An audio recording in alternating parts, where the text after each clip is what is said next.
Hello বন্ধুরা, আমি আরেকটা রেসিপি নিয়ে আসলাম। এগুলো হচ্ছে ট্যাংরা মাছ। মাথাগুলোকে কেটে ফেলে দিয়েছি। তো ট্যাংরা মাছগুলোকে এখন একটু ভালো করে ভেজে নেব।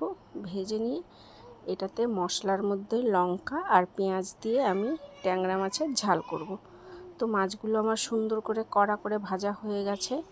এবার তেলে আমি পেঁয়াজ ফোড়ন দিয়ে দেব আর টমেটোর ফোড়ন দিয়ে দেব।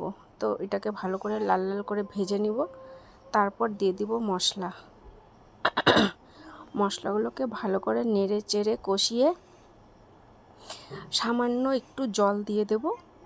তোমাদেরকে দেখাচ্ছি, দেখো। তো ট্যাংরা মাছের ঝাল আমি এইভাবেই করি। তো এই যে দিয়ে দিলাম ঝোল। আর এখন একটু ফুটলে আমি মাছগুলো দিয়ে দিব।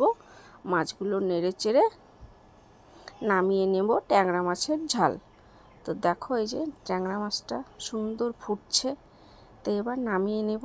হয়ে গেল আমার একদম শর্টে ট্যাংরা মাছের ঝাল। ভালো লাগলে লাইক কমেন্ট শেয়ার করো। টাটা, ভালো থেকো, আবার দেখা হবে।